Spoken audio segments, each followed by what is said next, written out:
Est-ce que vraiment après cette catastrophe contre Bournemouth, peut-on vraiment y croire à une qualif au Parc des Princes? Salut à tous, aujourd'hui on se retrouve pour faire les prédictions de ces demi-finales retour de Ligue des Champions. On va commencer par d'abord parler de Inter Barcelone et puis ensuite on va parler bien sûr de Paris Saint-Germain Arsenal. Malheureusement, voilà, j'ai pas pu vous faire le débrief de Arsenal Bournemouth parce que voilà, écoute, il fallait que je prépare tout pour cette vidéo là. Parce que là aussi j'ai pas pu faire non plus le débrief de Inter Barcelone. Tout simplement, je devais faire je devais essayer de placer ce nouvel emplacement. Non, on peut commencer à prédire, bien sûr. Donc, comme vous le savez, hein, bien sûr, hein, vous connaissez le principe. Hein, donc, on va bien sûr parler un peu de qu'est-ce qui s'est passé lors du match aller. Surtout vraiment de Barça-Inter, vu qu'on ne l'a pas encore fait. De toute façon, c'est ça qu'on va commencer dans quelques instants. Et puis, bien sûr, on va par la suite donner un pronostic. Qu'est-ce qu'on voit, on voit vraiment arriver dans ces deux grosses rencontres-là. Donc, bien sûr, avant de commencer cette vidéo des prédictions, n'hésitez pas à vous abonner, liker et commenter, ça fait toujours un très grand plaisir de vous avoir dans mes vidéos. Donc, on est parti. Commençons tout d'abord par le match entre l'Inter Milan et le FC Barcelone, un match qui va se jouer demain au San Siro. Ça va être une très très grosse rencontre entre ces deux équipes. On a vu ce fameux 3-3 dans le stade chez Barcelone, en fait, dans le stade Luis Company, si je ne me trompe pas du nom. C'est le petit terrain qui est toujours remplacé par le FC Barcelone pour encore longtemps, donc comme vous le savez, le temps que le nouveau Camp Nou soit prêt. Euh, donc, lorsqu'on voit vraiment cette rencontre, on voit vraiment que c'était une rencontre juste exceptionnelle, quoi. Vraiment, tu vois, tout d'abord, tu as l'Inter Milan qui s'impose en 20 minutes. Euh, je pense que c'était genre en 20 minutes, ils étaient en train de gagner 2-0, là, voilà. Il y avait Thuram qui a ouvert le score avec superbe but d'ailleurs, là, reprise de l'autre côté, là. Et puis, de l'autre côté, et ensuite, deuxième but, coup de ciseau, magnifique coup de ciseau pour élargir le score. 2-0 Inter. Puis le Barça arrive déjà à faire remontada, faire jusqu'à 2-2 au juste. Ils arrivent à faire déjà 2-2 avant la mi-temps. Donc déjà juste cette première mi-temps, elle était exceptionnelle. Hein. Quand on voit vraiment là, qu'est-ce que les deux équipes ont pu proposer. Déjà en première mi-temps, je me suis dit ça allait être compliqué. Parce que là d'un côté, tu avais quand même l'Inter Milan qui a quand même faut dire que d'un côté, tu avais le Barça qui a quand même beaucoup dominé, mais il faut toujours attendre. Et comme beaucoup de Barcelonais le disent, il fallait toujours attendre jusqu'à ce que le Barça se fasse mener au score pour que par la suite, il se réveille et marque des buts en fait. Et c'est vrai que c'était vraiment le cas, hein, parce que là, le rendu là, ils avaient beaucoup de chances de la mettre, mais par la suite, c'était bien l'Inter qui avait mis le troisième but pour faire 3-2 en deuxième mi-temps. C'était sur une tête de Dumfries encore une fois. Juste un peu après, on a une superbe frappe de Rafinha, ça a touché la barre, puis Sommer, c'est rentré.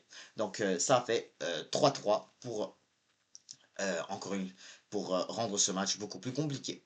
Donc là, je peux dire qu'en tant que Barcelonais, je ne suis, en tout cas, je suis pas Barcelonais, mais comme, je peux dire que si j'étais Barcelonais, c'est ça que je voulais dire, si j'étais Barcelonais, je ne pense pas vraiment que je serais si satisfait que ça. Il y en a d'autres qui se croient, en tout cas, il y en a d'autres qui croient que le Barça peuvent vraiment, genre, se qualifier et jouer cette finale, genre, en gagnant au San Siro, quelque chose qui va être très difficile à faire. Hein. Oui, peut-être, ils peuvent le faire, hein, parce qu'au début, je me suis dit que le Barça allait peut-être s'imposer sur peut-être un but, mais finalement, ça se finit avec vraiment un match nul. Et là, on le sait tous comment l'Inter Milan pourrait vraiment agir sur ce gros match, dans ce gros match-là. Parce que là, on le sait tous, l'Inter Milan n'est pas du tout une équipe à sous-estimer. Quelque chose que beaucoup de gens le font. L'Inter Milan, trop sous-estimé. Il y en a trop qui pensent que, soi-disant, l'adversaire qui joue l'Inter Milan pourrait passer, en fait. Ah, mis à part Feyenoord, là, mais ça a été là pareil avec Bayern. Et là, maintenant, c'est pareil avec le Barça. Est-ce que le Barça peut vraiment le faire? C'est ça la question. Est-ce que le Barça peut vraiment gagner au San Siro? Ou est-ce que le San Siro pourrait même faire l'exploit d'éliminer le Barça? Parce que la vérité, le Barça reste toujours un peu plus fort que l'Inter Milan cette année, faut l'assumer. Parce que là, on voit que cette saison, c'est une défaite, tout comme l'Inter Milan d'ailleurs, hein, mais euh, je parle en Ligue des Champions. Sinon, enfin, une défaite, genre oui, parce que c'est vrai, j'ai oublié celle de Dortmund, et après, c'est bien sûr celle de Monaco, mais genre celle contre Dortmund, voilà, on l'a vu, c'était en tout cas un match, c'était pour tout simplement que le Barça se qualifie au juste. Hein. Donc on pourrait compter ça pour une défaite aussi, allez. Donc sinon, bah, l'Inter, ça n'a pas du tout de défaite, à part celle contre le Bayer Leverkusen au mois de décembre. Euh, Sinon, bien sûr, comme on le sait, on a vu avant le trottoir, Ils ont sorti Bayern, ils ont sorti Feyenoord, voilà. Victoire contre Arsenal, victoire contre Leipzig, victoire contre match nul contre Manchester City, etc. Victoire contre Monaco, et j'en passe. C'était l'Inter Milan sont en train de réaliser une très bonne campagne, tout comme le Barça aussi, hein, en battant le Bayern 4-1, en battant Dortmund, en battant Benfica, en battant Benfica en huitième, bien sûr en quart de finale le Borussia Dortmund, de nouveau. Puis bien sûr, il ne faut pas non plus oublier cette grosse victoire, 5-4 dans le stade de la Luz au Portugal de Lisbonne. Et euh, puis bien sûr, faut se rappeler aussi de cette grosse victoire du Barça avec bien sûr que le Barça bien sûr ait remporté tous ses classicos contre le Real Madrid. Ça va être bien sûr leur prochain match, hein, bien sûr, ça va être un nouveau classico contre le Real Madrid d'ici le week-end prochain après ce gros clash. Donc c'est tout pour dire comme quoi c'est une très très grosse semaine pour le FC Barcelone. Donc vraiment c'est le temps vraiment pour que le Barça confirme leur saison juste. Est-ce que cette semaine ils vont pouvoir réussir à se rendre en finale de Champions League? Et puis bien sûr, est-ce qu'ils vont pouvoir être capables de tenir leur titre en Liga? Parce que quand même, le Real sont pas si loin que ça. Et si le Barça ose lâcher vraiment, ça se pourrait que ils pourraient se faire avoir. Mais en tout cas, selon moi, ça ne devrait pas vraiment être le cas. Mais pour le match contre l'Inter Milan, ça va être chaud comme rencontre. Est-ce que ce match contre l'Inter Milan, est-ce que l'Inter Milan en fait peut sortir le Barça? J'ai un petit sentiment que oui aussi, hein, parce que quand même, l'Inter Milan à domicile, hein, vraiment, ça peut vraiment faire avoir le Barça, hein. Déjà, la dernière fois que le Barça était à l'Inter Milan, le Barça a perdu. Le Barça a perdu à l'Inter Milan, c'était en septembre, non pas en septembre, en octobre 2022. L'Inter Milan avait battu le Barça 1-0 avec un but de Hakan Kanaloglu, si je me rappelle bien. Euh, Sinon, du côté Barça, c'était pas un Barça non plus énorme, hein, c'était un Barça de Xavi, hein, et on connaît bien les Barça de Xavi, hein, c'est pas fort, hein. C'était pas trop exceptionnel en Ligue des Champions surtout, hein, euh, mais pour revenir avec cette équipe de l'Inter Milan, à mon avis vraiment à mon avis vraiment c'est une équipe qui a beaucoup qui est beaucoup très forte en défense, très fort dans les corners. Elle a vraiment une très bonne chance de battre le Barça de cette manière-là, hein. Et je pense que, à mon avis, il pourrait bien les avoir comme ça. Mais peut-être pas pour les gagner, hein. Mais à mon avis, je crois que ça va vraiment aller au tir au but, cette rencontre-là. Parce que d'un côté, je vois vraiment pas comment le Barça pourrait vraiment, comme, a- abandonner vraiment. Comme, écoute, je sais, le Barça devrait quand même pas faire ça, devrait pas jouer pour abandonner, là, quand même, mais comme, je ne vois pas non plus comme le Barça oser comme lâcher là. S'il voit vraiment que l'Inter Milan mène 1-0, à mon avis, je pense pas que ça va rester comme ça pendant longtemps, hein. L'Inter Milan reste toujours une nation, pas une nation, mais un club qui va pouvoir toujours garder garder, voilà, le plus possible sa défense en bonne condition. Parce que aussi, de leur côté, ils ont quand même pas avoir de blessés. De leur côté, la Barça, ils ont Lewandowski, on le sait tous, ça, Baldé. Malheureusement pour Baldé, c'est quelqu'un de très important, mais en tout cas, ça devrait le faire parce que c'est quand même, je crois, parce que je comprends que Eric Garcia aussi c'est très fort pour c'est très, ça peut faire l'affaire pour le Barça, hein. C'est comme nous, hein, Arsenal, on a un latéral blessé, mais en tout cas, ça va être juste une rencontre très très tough. Donc vraiment avec ça, je vois vraiment ce match aller jusqu'au tir au but. Je vais y aller avec un 1-1. Je pense que l'Inter va ouvrir le score comme la dernière fois.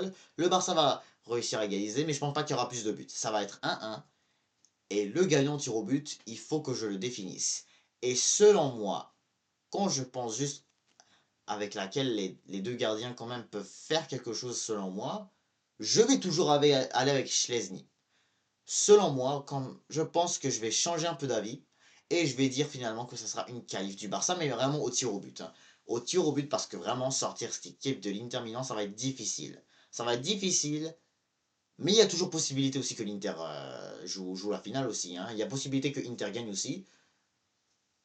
Et je pense que fort probablement et comme beaucoup de personnes pensent, ce match devrait se finir en 90 minutes, mais il y a aussi grande chance que ça va vraiment en prolongation, quelque chose que moi, je ne vais pas risquer et prendre.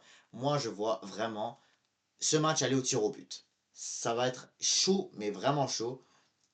L'Inter va rester puissante en défense. Elle pourrait bien leur surprendre contre-attaque, tout comme le Barça aussi, vraiment, ça peut bien, Lamine Yamal et tout, Rafinha, ça va vraiment essayer le plus possible de pouvoir trouver un moyen de pouvoir passer cette équipe de l'Inter. Donc à mon avis, je vois vraiment bien le Barça pouvoir quand même aller chercher une place vers Munich, hein, et je pense qu'il mérite bien, hein. C'est une top saison de la part des hommes de Hansi Flick, et, euh, et à mon avis, je pense que le Barça a la plus grande chance de la gagner, hein. Tout comme le Paris Saint-Germain aussi, hein, donc on y arrive tout de suite.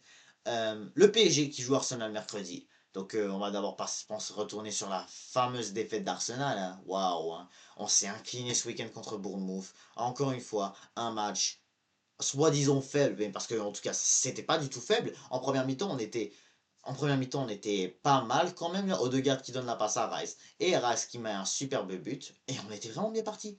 On était vraiment bien parti pour vraiment aller chercher des vrais 3 points. On était proche d'aller chercher les 3 points. Mais malheureusement, je ne sais pas, mais je ne sais pas comment on s'est fait prendre 2 buts par corner. En tout cas, non, l'autre but c'était vraiment par une touche, mais on compte ça un peu comme un corner, vu que voilà, c'était quand même c'était un duel aérien et tout, ça a fait une tête. Donc, ils ont marqué 2 buts de la tête. Le deuxième but, en tout cas, oui, c'était un peu de la tête, mais aussi ça a touché David Raya un peu. Oui, d'accord, voilà. Il y a des débats, est-ce qu'il y a humain, est-ce qu'il n'y a pas humain, voilà, écoute. Qui est humain, c'est bon, quoi. Les arbitres, comme vous le savez, c'est pas toujours de notre côté, hein. Malgré qu'il faut pas toujours blâmer que ça reste que on peut pas toujours se fier à ça, hein. Vraiment, l'arbitre, c'est pas, on peut jamais compter sur eux, tout comme tout le monde peut compter sur eux lorsqu'ils jouent contre nous, mais en tout cas, lorsque c'est ça, il faut toujours qu'on se débrouille, hein. C'est pas toujours parce que l'arbitre nous vole, ça doit être une excuse pour qu'on perd, hein. Parce que là, pour de vrai, ça fait déjà 2 fois cette saison qu'on s'incline contre Bournemouth, et je peux avoir vraiment honte, hein. Et là, je ne sais vraiment pas comme ça ce que ça pourrait vraiment, mais vraiment motiver l'équipe à pouvoir réussir à faire l'exploit de gagner au Parc des Princes. On y arrive maintenant. Parce que là, ça va faire vraiment beaucoup parler. Le Parc des Princes, cette année-là, c'est très très dur à y aller, là. Beaucoup d'équipes de Première Ligue se sont rendues là-bas et sont... En tout cas, il y a Liverpool, ils ont réussi à s'imposer, mais de justesse. Mais à domicile, ils ont perdu en field et au tir au but. Mais sinon, bah voilà, Aston Villa se sont fait taper là-bas. City, voilà, ils gagnaient 2-0. Ils se sont fait remonter rapidement comme ça. Donc c'est sûr que vraiment le but de vraiment de jouer ce match, c'est de surtout absolument ne pas encaisser de but de la part des Parisiens. Raya doit vraiment être énorme. Donc déjà, je vais rentrer déjà dans la composition que j'aimerais voir. Donc en commençant par les gardiens, ça va être fort, ça va être comme d'habitude David Raya. J'espère qu'il fera un meilleur match que ce qu'il a fait contre Bournemouth. Pour de vrai, comment tu peux lâcher une balle comme ça, tu la laisses rentrer, vraiment, c'est pas ce qu'un grand gardien fait, hein. Mais à mon avis, ça va être un peu différent parce que voilà, c'est un gros match tout. Donc là, je vois quand même les joueurs être bien motivés là-dessus. David Raya a été bien aussi, a fait un super barré sur une frappe de Désiré Doué en première mi-temps à l'Emirates. Donc déjà, David Raya, à mon avis, va toujours rester dans les buts. Saliba, Kivior, ça c'est une très bonne charnière centrale, ça va beaucoup aider, ça va certainement beaucoup plus aider avec Lewis Kelly, mais par contre, est-ce que ça sera Timber ou est-ce que ça sera Ben White? Selon moi, ça va être Ben White, parce que Timber, je sens vraiment pas que ça, je crois vraiment pas que ça va être bon, et malgré le match vraiment pourri qu'il a fait à l'aller, je ne sais vraiment pas ce que c'est une bonne idée qu'on le fasse jouer. Même si que moi, je pense que ça serait mieux, toujours mieux que Ben White, mais là, écoute, Ben White, je pense que à mon avis, si c'est pour qu'il remplace Timber, je pense qu'il devrait faire comme Kivior et essayer de faire mieux. Donc ça, c'est toujours que mon avis. Donc il faut qu'on voit ça ce mercredi-là, l'état de forme de nos joueurs-là. Côté milieu de terrain, ça va toujours aller avec un Thomas Partey, hein. Thomas Partey, j'espère que vraiment son retour, vraiment sa présence va vraiment nous montrer que ça va changer, hein. Parce que je sais, il a vraiment été faible contre Bournemouth. Et il est mieux de vraiment faire mieux, hein. Et selon moi, il devrait faire mieux, hein, parce que quand même, il reste que, voilà, c'est la Ligue des Champions, c'est la compétition vraiment qu'on est le plus focus dedans, malgré qu'il faut pas non plus parler genre juste comme ça, vraiment. Si on se fait éliminer, ça veut dire ça va être quoi l'excuse, vraiment, écoute, on va pas vraiment retourner là-dedans. Euh, puis, même, de l'autre côté, bien sûr, on va faire jouer bien sûr Martin Odegaard, malgré vraiment qu'il fait beaucoup de matchs vraiment pas top du tout récemment. Il est vraiment fantomique, il faut le dire. Je ne suis vraiment pas convaincu est-ce qu'il va pouvoir être fort. Mais peut-être qu'il le sera, hein. Si c'est vraiment, il fait pas vraiment de top match comme ça, c'est peut-être pour rendu là peut-être être bon, hein. On sait jamais. Puis Declan Rice, lui, il va bien reprendre son poste habituel de numéro 8, voilà. Donc ça veut dire qu'il va pouvoir bien remonter vers, il va pouvoir bien continuer à monter et tout, ça va être beaucoup mieux pour aider l'équipe à peut-être accéder à un but. Declan Rice, en tout cas au match aller, il n'a pas pu vraiment faire. Il a dû vraiment faire comme deux rôles. Il a dû faire ce rôle-là, plus le défensif, parce que Merino, vraiment, c'était faible. Et là, pour en revenir à Merino, Merino va bien sûr prendre l'avant-centre. Voilà, il va être placé buteur comme d'hab. Donc ça pourrait encore mieux aider, hein, en espérant, hein, parce que comme ça, vraiment, il faut qu'on lui fasse beaucoup de. Ça veut dire qu'il faut vraiment qu'on lui donne beaucoup la passe et que ça joue bien, surtout avec lui, Martinelli, puis bien sûr Bukayo Saka, parce que ça va être pour moi les deux que je vais placer ici. Si c'est trop Trossard, bien sûr, ben écoute, ça va être trop Trossard quoi. Là. Peu importe, moi là, je veux juste pas de Trossard et Martinelli, plus jamais. Hein. Je veux pas revoir Trossard, je veux vraiment pas que ça soit Trossard et Martinelli. Vraiment, les deux ensemble, on est nul. C'est catastrophique vraiment quand les deux jouent ensemble. C'est pas du tout une équipe exceptionnelle. Et le but vraiment de tout ça, c'est de vraiment qu'on. Le but vraiment de tout ça, c'est que on puisse ben, réussir à pouvoir marquer un but. Hein. Et je pense vraiment que si on veut marquer un but, ça va être avec ce front three là, comment dire en anglais, cette attaque. Donc bien sûr, en tout cas, si voilà, on voit encore un Odegaard aussi mauvais, ou un Nwanri, non, non, non, pas un Nwanri, mais comme un Nwanri, écoute, il faut qu'on le rende, bien sûr, Nwanri, si vraiment on voit un Odegaard mauvais, ou un Trossard, ou je sais pas, là, ou un Martinelli, peu importe. Le but vraiment, c'est de faire jouer bien sûr Ethan Nwaneri en tant que milieu, en tout cas en tant que remplaçant. Peu importe, milieu attaque, vraiment, on a juste besoin de ce petit-là, vraiment. Ça fait longtemps qu'on n'en a pas vu de lui, à part qu'il a marqué récemment contre l'Ipswich. On a juste besoin de lui. Il faut juste vraiment, on a vraiment besoin de sa présence. Donc, au cas vraiment où on est encore en difficulté. Puis bien sûr, voilà, si Timber pourrait jouer, ben à mon avis, il faudrait qu'on le fasse jouer lui. Hein. Donc, parce que là, finalement, je ne crois pas vraiment que Calafiori soit encore assez en forme pour pouvoir reprendre place. Parce que s'il serait en forme, à mon avis, je prendrais son retour à Calafiori. Hein. Mais peu importe, si vraiment j'entends que Mikel Arteta il a dit dans sa conférence de presse, comme quoi vraiment, rendu au match aller, voilà, c'est la mi-temps. Le but vraiment, c'est de surtout comme réussir à gagner à Paris comme on l'a fait face au Real Madrid, à mon avis, je pense que ça serait une meilleure façon. Hein, et une meilleure façon d'encourager l'équipe et de surtout vraiment être motivé. Parce que moi, ce que j'ai envie de voir surtout, là, parce que là, je sais que d'un côté, il faut qu'on parle du Paris Saint-Germain aussi. Hein, parce que le Paris Saint-Germain, eux aussi, se sont inclinés ce week-end. Et ben, ils ont perdu par contre avec une équipe vraiment comme la nôtre. Hein. C'est vraiment pas son équipe habituelle. C'est pas son équipe type. Là, c'est vraiment une équipe euh, toute l'équipe a été reposée, comme Dembélé, Hakimi, tout le monde, quoi. Même Donnarumma, etc. Tout ça pour qu'ils soient en forme pour mercredi. Donc, vraiment, si tu veux vraiment réussir à les battre, là, il y a une façon de les faire. Comme je l'ai mentionné tout à l'heure, ne pas encaisser de but. Et oui, il ne faut vraiment pas qu'on encaisse de but au Parc des Princes, pour de vrai. On l'a fait à l'Emirates Stadium, malheureusement. C'était en tout cas très dur parce que, voilà, comme je l'ai dit tout à l'heure, la façon comment notre équipe était placée, vraiment, ce n'était pas du tout la meilleure des façons. Hein. Vraiment, qu'on a vu vraiment face au Real Madrid, des Partey et tout, etc. Qu'on a vu avec Partey et tout, ça a aidé beaucoup mieux. Pas comme ça, vraiment, on ne voit pas vraiment une fois où est-ce qu'on avait des Mbappé ou des Vinicius qui devaient essayer de tirer vraiment de cet endroit-là. Ça, on l'a pas vu vraiment. Hein. On l'a peut-être vu juste une seule fois, mais c'était pas une frappe du tout forte hein, de Vinicius. Mais en tout cas, donc là, vraiment, Declan Rice, oui, d'un côté, il devait quand même aider à empêcher Kvaratskhelia de rentrer dans le carré, là, pour l'empêcher de marquer.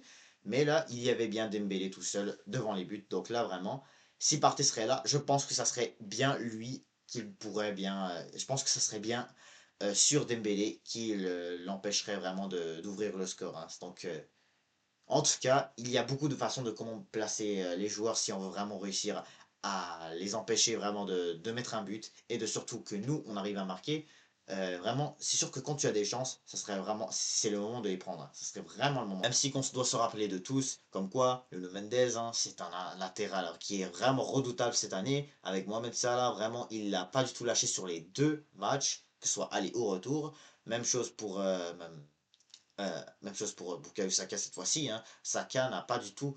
Et, en tout cas, Saka a vraiment eu du mal, hein, face à Nuno Mendes aussi, hein. Il n'a pas beaucoup monté parce que voilà, il devait rester à côté de Bukayo Saka, hein. C'est pas comme avec Aston Villa, il a beaucoup monté pour mettre des buts. Mais là, il n'avait pas le choix de vraiment rester plus côté Bukayo Saka, hein.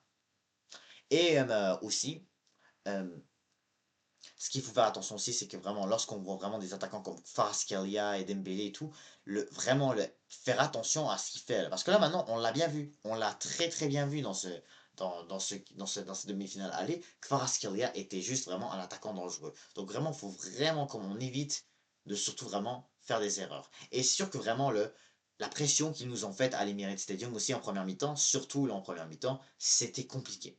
Donc là, il va falloir vraiment qu'on s'en sort et que surtout on réussisse vraiment à ne pas se faire avoir. Parce que si tu te fais avoir, ben, t'auras vraiment aucune chance de réussir.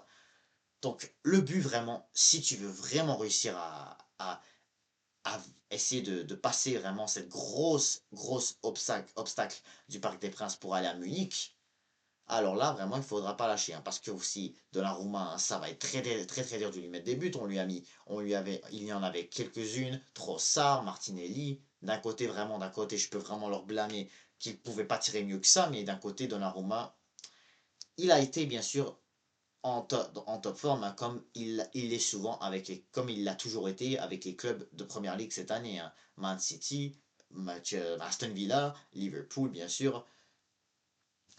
Donc c'est pour ça vraiment que lorsque tu as vraiment des chances, tu dois cette fois-ci les bien faire. Et je pense qu'avec Merino en attaque, ça pourrait peut-être encore mieux aller. Et en plus, vraiment avec Kras qui va pouvoir augmenter plus, ça pourrait encore beaucoup plus aider à en procurer. Plus vraiment, c'est important, là, c'est surtout qu'on se fasse vraiment pas peur par l'atmosphère parisienne. Là. Parce que je suis certain que vraiment, ils vont avoir un meilleur atmosphère que le nôtre, hein, ça c'est certain. Hein. Parce que d'un côté, vraiment, notre atmosphère était terrible. Pour de vrai, il n'y avait vraiment pas grand chose qui s'est passé côté de nos spectateurs. Mais même côté Paris Saint-Germain, je suis sûr que vraiment, de leur côté, ça va être chaud bouillant. Donc, le but, c'est surtout vraiment qu'on réussisse à être capable de au moins marquer un but. Parce que si on marque un but aussi, faut le dire, ça pourrait vraiment rendre la rencontre un peu plus déjà motivant pour les Gunners, mais surtout ça va faire, mais surtout faut faire aussi attention parce que ça va fort probablement plus réveiller les Parisiens, surtout si c'est en première mi-temps, hein. Donc faudra vraiment faire attention et que surtout vraiment, lorsque je parle beaucoup de vraiment essayer de mettre le plus possible vraiment une très bonne défense, c'est surtout vraiment de empêcher surtout les Parisiens de faire une seule frappe. Il ne faut vraiment pas que les Parisiens, parce que vraiment les Parisiens, c'est très fort dans les frappes. Tu parles de Doué, Dembélé, tout le monde là, sont très bons en frappe. Le Kvaral, faut pas vraiment leur laisser mettre des bangers là, comme ils ont fait dans les dernières rencontres en Ligue des Champions. Là. Donc vraiment là, tu t'auras aucune. Donc vraiment le but c'est surtout vraiment que notre défense soit exceptionnelle, que notre attaque aussi soit exceptionnelle. Donc juste, t'auras pas le droit à l'erreur. On n'a juste pas du tout le droit à l'erreur. Et surtout, vraiment, c'est la chance, surtout que notre saison soit finie, hein. Parce que notre saison, vraiment, ben, soit comme pas finie encore. Là. Parce que là, si on perd, là, vraiment, notre saison, ça y est, elle est finie, hein. On n'aura pas de trophée. On n'aura pas de. On n'aura pas de trophée, on aura même une chance de même perdre cette qualif en Ligue des Champions si on continue vraiment de faire des matchs vraiment catastrophiques en Première Ligue comme le cas de la semaine dernière. Ça va vraiment permettre aux autres équipes qui sont derrière nous de bien sûr remonter devant nous et de redescendre beaucoup plus, peut-être même avoir une chance de passer en Europa League, quelque chose que j'espère vraiment pas du tout. J'espère vraiment pas du tout. Mais là, le plus important, c'est que vraiment on puisse focus sur ce gros match-là au Parc des Princes. Le but vraiment, c'est surtout vraiment de réussir surtout à le faire, hein. Parce que là, si le PSG, le plus important aussi, c'est que le PSG surtout ne marque pas aussi dans les premières minutes. Parce que vraiment, s'ils ouvrent le score dans les premières minutes comme ils ont fait l'autre jour, ça va être juste très dur de pouvoir essayer de les. Oui, peut-être on aura encore du temps pour peut-être leur mettre un, ensuite peut-être en deuxième mi-temps leur remettre un deuxième. On pourrait peut-être faire ça. Ça surtout vraiment si le PSG commence à lâcher et tout comme la dernière fois face à Aston Villa, etc. C'est sûr si c'est comme ça. Si surtout le PSG joue comme ça, ça va être vraiment, c'est vrai, ça serait vraiment même un cadeau pour nous, hein. Comme quoi, vraiment, il faut pas du tout qu'on fasse la même chose que Aston Villa aussi, hein. Quand, il faut vraiment que les chances qu'on aura, que tu dois les mettre. Exactement, tu dois toutes les mettre, les chances, hein. Donc, le plus important, c'est que vraiment, on fasse comme l'équipe féminine, qui est allée en finale, qui a réussi à battre l'OL en perdant à domicile déjà à l'Emirates contre l'OL féminin. Et ensuite, ils se sont déplacés au Parc des... enfin, au Parc des Princes, mais au Parc OL, je sais pas ce qu'ils jouent là-bas, les féminins, mais peu importe. Ça reste que rendu en France, les Gunners féminines ont pu mettre 4 buts à 1 là-bas. Donc, donc là, et là, bien sûr, ils vont jouer le Barça eux aussi en finale, tout comme ça pourrait être le cas pour cette année-là avec les hommes, avec les équipes masculines. Donc, pourquoi pas vraiment avoir cette fois-ci une finale Barça-Arsenal féminin et une finale Arsenal-Barça garçon. Ça serait vraiment magnifique. Mais je vais vraiment tenter ma chance et je vais aller avec un 1-0 pour Arsenal. Et pourquoi pas peut-être, j'en sais rien peut-être, est-ce qu'on pourrait mettre un deuxième ou est-ce qu'on pourrait, on n'aura pas le choix d'attendre jusqu'au tir au but, ou je sais pas, est-ce que le PSG vont rajouter un autre, et puis ensuite on rajoute un deuxième, peut-être ça va faire 2-1, 2-2 pointage total. Est-ce que ça va aller au tir au but? Parce que si ça va au tir au but, ça aussi vraiment, je pourrais. Il y a une chance que ce match aussi va au tir au but, hein, si, si ça reste aussi serré comme ça, hein. Donc il y a très grande chance. Et si ça va au tir au but, hein, ça se pourrait qu'on puisse le faire, tout comme ça se pourrait aussi que les Parisiens le font, hein. Donc bien sûr, Donnarumma aussi c'est bon. Raya, écoute, faut le dire que dans sa saison, dans sa saison en général, il fait une bonne saison. C'est pas pour quelques petites erreurs, même Donnarumma, on en a fait des erreurs cette saison, hein, pas juste Raya, mais euh, et il a été beaucoup critiqué par Donnarumma, donc par les Parisiens en fait, excusez-moi. Donc je parle de Donnarumma en tout cas. Donc Raya, hein, je pense, il faut vraiment surtout que ce soit le jour pour David Raya et bien sûr qu'il soit bien aidé, bien sûr par William Saliba, Kivior et tout. Partey, Rice et tout, qui se font beaucoup aider vraiment. Que David Rice se fait beaucoup aider par la plupart de l'équipe, hein, comme bien sûr ils l'ont fait face au Real Madrid, hein. Donc faudrait vraiment jouer avec un grand sérieux. Il faut vraiment que l'équipe se, juste ait cette envie vraiment de se qualifier en finale. Et Inch'Allah qu'on l'aura. Je l'espère bien. Bonne chance aux Parisiens parce que ça va être un très gros match mercredi là. Donc je n'attends plus que ça. Mais d'abord, on va bien sûr voir ce Barça Inter ce Inter Barça, excusez-moi, dont je vais bien sûr vous en revenir demain. Donc je vais m'arrêter là. Donc ça va être comme je viens de le dire, je suis très impatient de regarder ces deux matchs-là. J'ai en tout cas beaucoup de pression pour les Gunners, en tout cas pour jouer le Paris Saint-Germain. C'est le match vraiment de la saison, je pourrais dire, hein. C'est le match vraiment de la saison, avec vraiment les conditions dont on est, après avoir bien sûr perdu la FA Cup, perdu la première ligue, voilà. T'as que cette compétition que tu peux encore gagner, sinon c'est fini ta saison pour toi, et la saison pourra même aller de façon encore plus pire, hein. Donc, si vraiment tu veux juste si tu veux vraiment avoir la plus grande chance de pouvoir remporter un trophée, une Ligue des Champions, pourquoi pas, ça serait une très bonne chose. Faudra juste avoir cette motivation et surtout vraiment montrer que tu es capable d'empêcher les Parisiens de marquer et que surtout tu marques toi-même, hein, lorsque tu as une opportunité, hein. Et voilà, que tu fasses aussi beaucoup attention à la pression. C'est vraiment les trois choses les plus importantes. Faire attention à la pression côté parisienne.